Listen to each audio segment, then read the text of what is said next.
Ser Eucaristía con Jesús.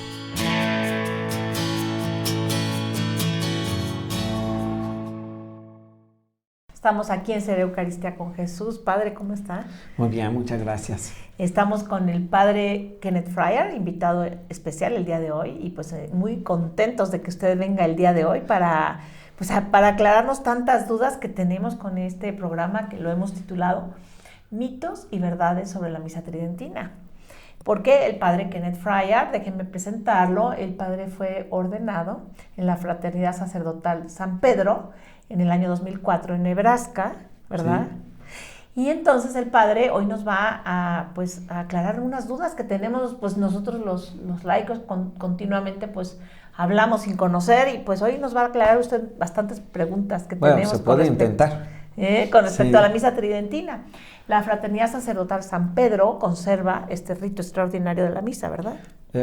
Es un privilegio que tenemos. En realidad, el Papa Juan Pablo II, cuando fundó esa fraternidad en el año 1988, pues fue precisamente para dar a los fieles católicos esa posibilidad de que pueden tener acceso a esos ritos antiguos estando en unión con la Santa Iglesia. Ya. Entonces, por eso hoy vamos a hacerle estas preguntas al Padre. Porque, bueno, nosotros creemos que esta misa es muy... ¿De qué tiempo para acá es esta misa, Padre? No sabemos cuánto tiempo ha estado en vigor esta misa tridentina. Sí, pues en realidad el momento, podríamos decir, en donde la Iglesia oficialmente establece como el rito oficial de la Iglesia, pues fue por el Papa Pío V, que era alrededor del Concilio de Trento, y con el documento de Quo Primum Tempore, él establece como la forma correcta de tener el misal y hacer la Santa Misa.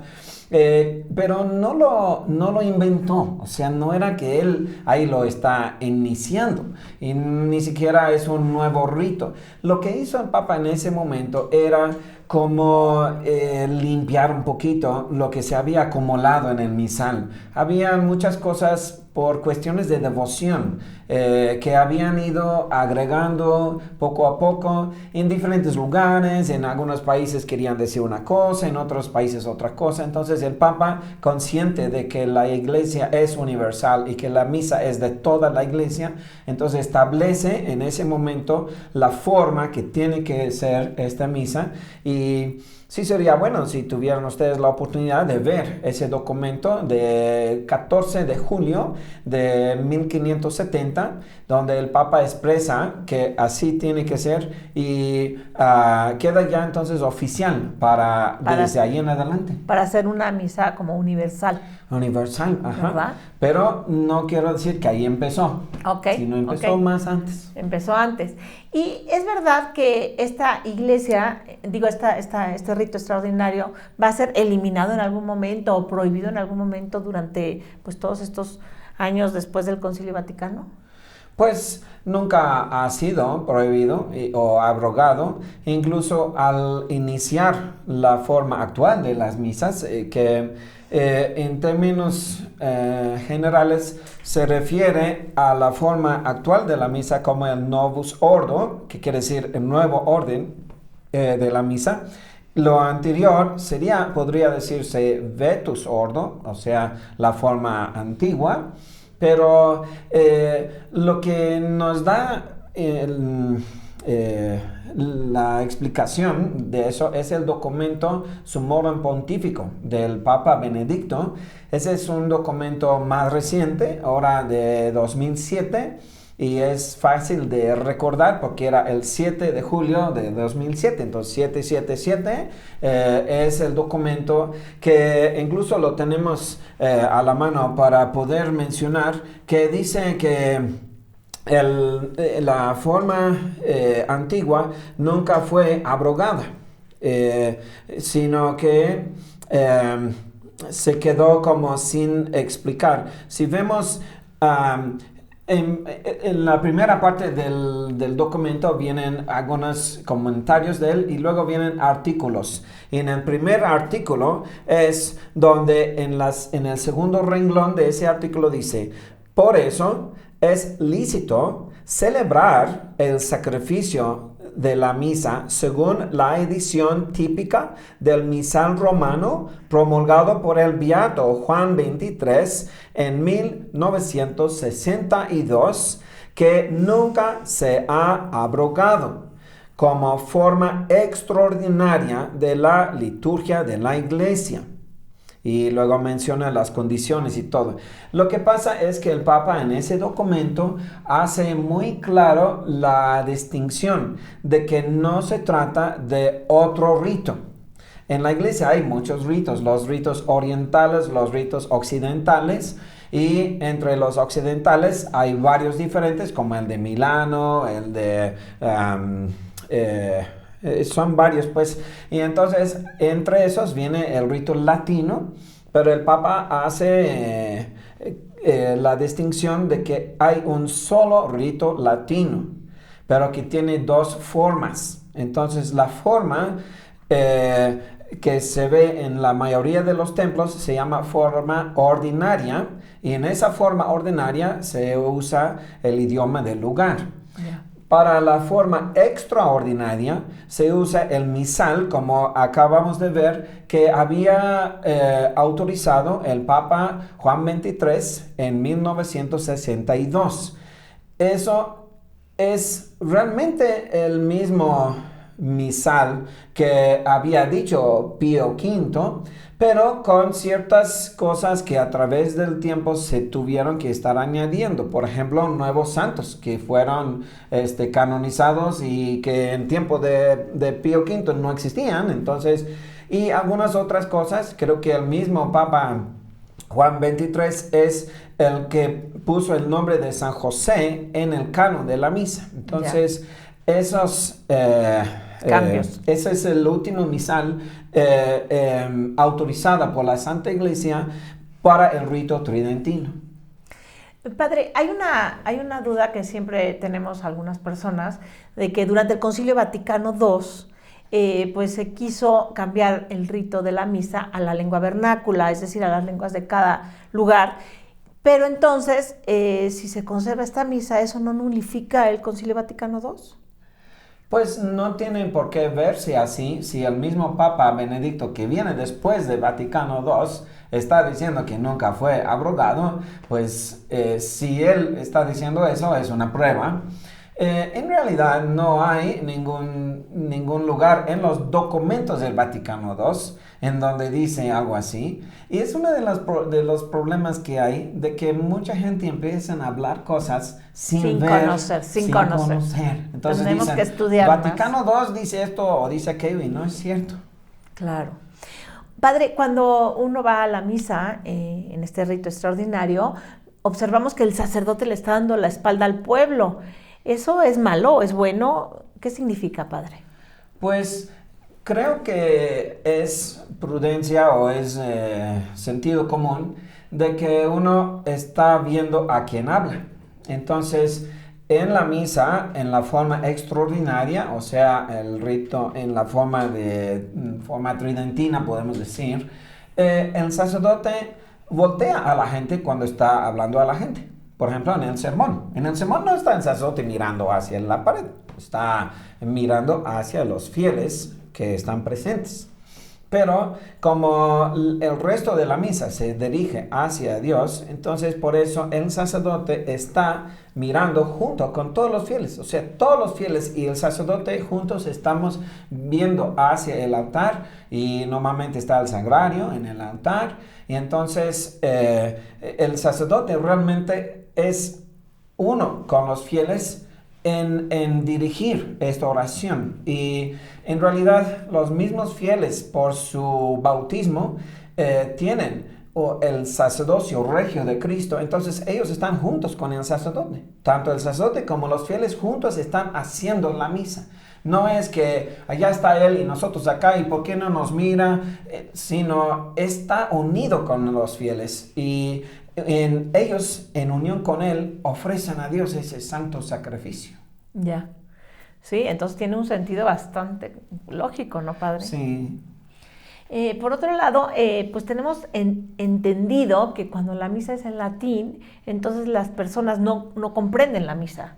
Entonces no entendemos, obviamente ahora pues comprendemos la misa cuando nos las dan en nuestra lengua, pero cuando es en latín y no se comprende, ¿eso es importante, padre, o no es importante, o por qué se dice eso? Hay muchas cosas que podremos comentar.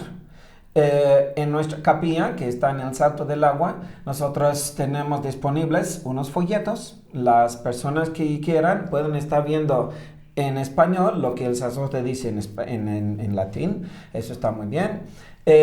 Otro punto es que la mayor parte de la Santa Misa, la parte más sublime, está en silencio. Entonces, aunque fuera en español, francés, griego, lo que quieran, no lo van a oír porque está en silencio. Pero otra cosa más grave es que yo he encontrado varias personas que aún yendo casi diario a la misa en español, no entienden qué es la misa. Y eso sería quizás otro programa y en otra ocasión hemos hablado de eso. Claro es que sí, muy padre. importante conocer qué es la misa, que va más allá de qué palabras está diciendo el sacerdote. Entonces, es más necesario entender lo que está pasando más que qué palabras está diciendo el sacerdote. Claro, porque pues obviamente es el santo sacrificio del altar lo que se está llevando a cabo en esa misa y no es importante que nosotros comprendamos nada porque es un acto, ¿no? Es un acto de fe. Y es que en realidad tenemos que estar convencidísimos que la misa es la cosa más importante, más sublime en la tierra, porque es ofrecer a Dios su propio Hijo, con su cuerpo, sangre, alma y divinidad. Entonces, no es cuestión de entender los fieles, sino la validez de una misa depende, como dice el derecho canónico, de la forma y de la materia de la Eucaristía que hace que Jesús está presente.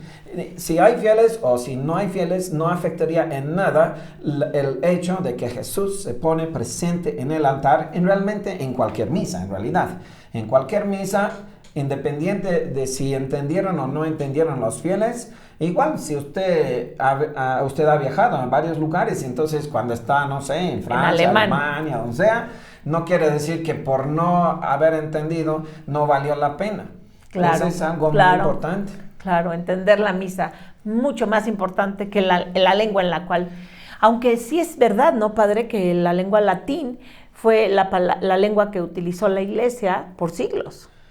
Pues no sabría decirle bien la fecha, porque sí, anteriormente en Roma se hablaba mucho el griego, entonces, pero en su momento y en el Concilio Vaticano II vuelve a marcar que el idioma oficial de la Santa Iglesia es el latín. Entonces, lo ha elegido y precisamente por lo que llamamos lengua muerta, porque así conserva intacta lo que significa cada palabra. Claro. Cuando se usa idiomas actuales y como la gente empiezan a cambiar el sentido de las palabras, es donde podría llegar a tener alguna situación delicada si hay una palabra que se usa en la liturgia y que por el uso general se va cambiando el sentido, entonces se puede afectar la liturgia. Claro, Un ejemplo es que en inglés está la palabra gay, que quiere decir feliz, ¿no? Y anteriormente es lo único que significaba, pero ahora significa otra cosa. Entonces, si en la liturgia lo tradujeron una palabra así, entonces ya significaría algo bastante diferente. Sí, bastante difícil la situación. Padre, ¿es verdad que a los jóvenes no les gusta este tipo de misa tridentina? Pues pienso yo que entre más van captando lo que significa, más se enamoran de esa misa. Obviamente, los jóvenes de hoy tienen una realidad distinta y están acostumbrados a estimulación constante, ver qué noticias, qué están haciendo mis amigos, entonces necesitan un poquito entender lo que está pasando y verán ellos la riqueza que la Santa Iglesia tiene. Y sí, de hecho en nuestra capilla son muchos los jóvenes, y incluso realmente en todos los apostolados que tenemos en el mundo se ven muchas familias jóvenes con sus bebés y recién casados, o jóvenes de universidad o de escuela, que van enamorando de esa riqueza de la Santa Iglesia. Sí, yo personalmente he asistido pocas veces a la misa tridentina, sin embargo, percibo el misticismo que se maneja en ella, y pues quiero entender que además, pues nuestra fe está siempre en búsqueda de este misticismo, que es el contacto con lo trascendente, con lo del más allá, ¿no? Uh-huh. Entonces, como que en esta misa tridentina se llega a percibir mucho más claramente que a lo mejor en las misas que tenemos en el rito ordinario. Entonces, quizás eso es lo que atraiga a los jóvenes, ¿puede ser? Sí, la oportunidad de profundizar los misterios de nuestra fe, y un poco también creo que el mismo silencio de la Santa Misa da a la persona la oportunidad de estar en su propia devoción, su propia oración, y unirse personalmente con nuestro Señor, más que ahora tienes que aplaudir, ahora tienes que parar, pues puede distraer un poco. Nos comentaba, padre, que al principio del programa, que Juan Pablo II es el fundador de esta Fraternidad Sacerdotal San Pedro. Si nos pudiera contar la trascendencia de esta fraternidad desde entonces hasta el día de hoy, y pues invitar a la gente, a su comunidad, que nos diga dónde está usted, y pues para agradecerle este programa sobre todo porque nos ha aclarado muchas dudas. Ajá, sí, ciertamente nuestra fraternidad nace de lo que había hecho anteriormente Monseñor Lefebvre, que ya había establecido y tenía seminarios y todo. Y en algún momento dado, pues tomó la decisión de hacer obispos. Entonces, como esto tiene que estar bajo las normas de la Iglesia, entonces varios de los miembros de su misma comunidad no sintieron que podrían seguir en esa situación. Entonces ellos fueron con el Santo Padre Juan Pablo, que en esta época había estado tratando de ayudar a solucionar el problema anterior, pero entonces con estos nuevos, eran como 12, creo, no sé si todos eran sacerdotes o algunos tal vez diáconos, pero el tema es que con ellos establece el Santo Padre precisamente para continuar esta misma actividad de usar los ritos antiguos y darlo a todos los fieles que lo desean. Y entonces fue que establece la fraternidad, y ahorita cuenta con 2 seminarios. Uno está en Alemania, que fue el original, en Wiegratsbad, y posteriormente en Estados Unidos se hizo un seminario que primero estaba en Pensilvania, ahora está en Nebraska, y cuenta con todas las aprobaciones de la Iglesia. De hecho, nuestra manera de actuar es cuando en alguna diócesis el obispo del lugar nos autoriza o nos pide estar en ese lugar, es donde la fraternidad provee o da los sacerdotes para que trabajen en ese lugar. Como fue el caso aquí en la Ciudad de México, fue el cardenal Norberto, que conoció a nuestra fraternidad, bueno, en varias ocasiones, pero en una de las ocasiones estuvo en la capilla que tenemos en Guadalajara. Y ahí es donde dijo, ¿por qué no vienen a México? Entonces, eso fue hace varios años, como en 2009, creo, algo así. Entonces, fue hasta 2014, en donde el 19 de septiembre, creo, fue la primera misa que tuvimos en la capilla de Salto del Agua. Y está en Eje Central y Izazaga o Arcos de Belén, y ahí hemos estado desde entonces atendiendo a todos los fieles que tienen el deseo de participar de esta forma de la liturgia. Obviamente el problema actual es el tema de la pandemia y pues las restricciones que están experimentando actualmente todos los templos, pero sí poco a poco se va a ir abriendo más libremente el acceso a la Santa Misa. Igual nosotros utilizamos para todos los demás sacramentos la forma que se usaba en 1962, tanto los bautizos, las bodas, las confesiones, incluso se dice en latín la absolución. Ajá. Entonces todo es como todo coincide con lo que era en aquella época.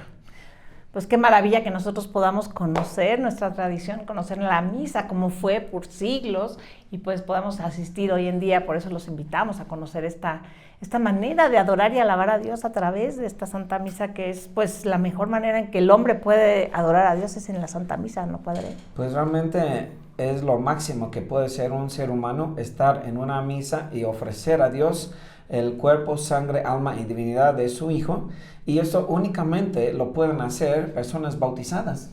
Todos los demás gente del mundo no pueden hacer eso que los católicos sí pueden hacer. Pues le damos gracias a Dios por este programa, Padre. Nos ha aclarado muchas preguntas, muchas dudas que teníamos, y pues esperemos que al público le haya gustado. Y pues normalmente, ¿cuáles son los horarios de misa cuando regrese este problema, cuando se acabe este problema de las pandemias? ¿A qué horas tiene las misas usted, Padre? Hemos estado todavía haciendo diario la Santa Misa en esa capilla, aunque con las puertas cerradas, obviamente, pero en domingo los horarios normales es 10 y 12 y media, pero dado que ahora la entrada va a estar restringida, mientras permanece esas restricciones, vamos a agregar otra misa más, que es a las 8 de la mañana. Entonces 8, 10, 12 y media en domingo. En sábado ahorita solo hay una misa a las 12. Pero toda la semana hay misa de 12 de mediodía y 7 de la noche. Pues muchísimas gracias, Padre. Le agradecemos muchísimo que nos haya venido a visitar aquí. Y pues a todos les agradezco mucho por este programa. Que Dios los bendiga. Gracias. Ser Eucaristía con Jesús.